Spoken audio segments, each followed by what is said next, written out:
Buah-buah permenungan Jumat Agung tahun B.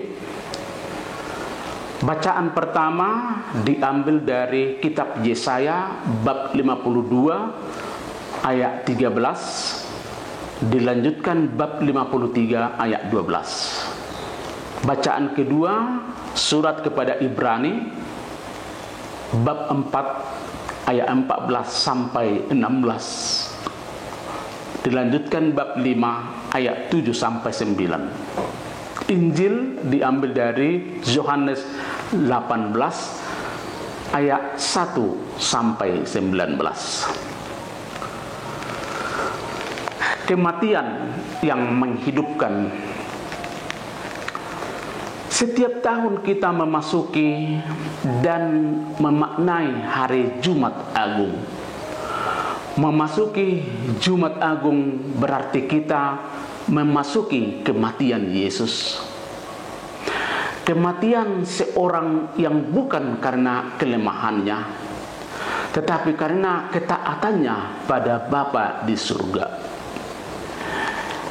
Kisah kematian Yesus telah direnungkan setiap saat dengan berbagai cara, tapi kesan yang muncul di hati tetap menjadi baru karena ia telah mati untuk hidup kembali.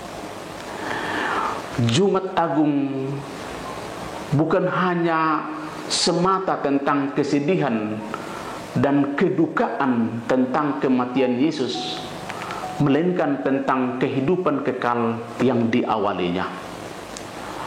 Merayakan kematian Yesus sama dengan merayakan kehidupan. Kematian Yesus adalah awal dari kehidupan kekal yang diwarisi oleh semua kaum Kristiani. Merayakan kematian Yesus bukanlah semata menunjukkan kesedihan dengan meneteskan air mata, dengan menampakkan penampilan sebagai orang yang bersedih dan berduka, melainkan menunjukkan kemenangan karena kita mewarisi kehidupan yang baru. Hari ini memang kita perlu menangis dan berduka. Kita menangis dan berduka karena dosa-dosa kita yang membuat ia harus tetap tergantung di salib.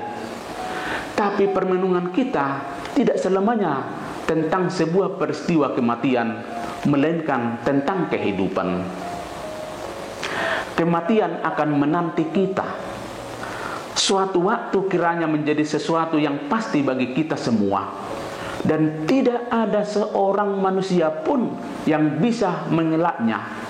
Oleh karena itu, jika hari ini Yesus mati dan menyebabkan duka nestapa bagi setiap hati, maka semuanya bukan tentang kenapa ia harus mati, tetapi bagaimana ia telah hidup sehingga menjadi kenangan indah bagi semua orang, termasuk dan khususnya bagi saudara dan kita sendiri.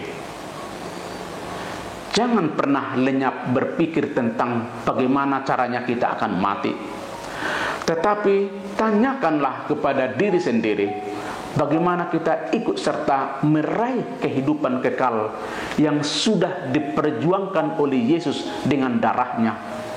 Dalam hal inilah kita perlu menata kehidupan kita yang sementara ini menuju kehidupan kekal yang mesti kita warisi juga. Jika ia telah mati agar kita hidup, maka mari di sisa-sisa waktu hidup ini kita pun merangkai kehidupan kita dengan cinta dan perbuatan baik.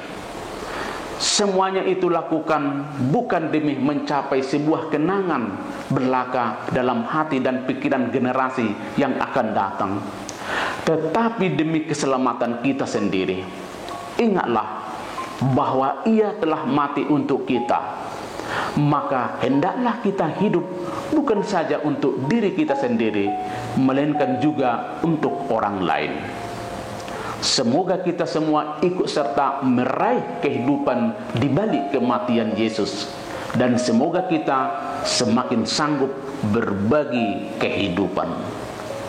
Tuhan memberkati.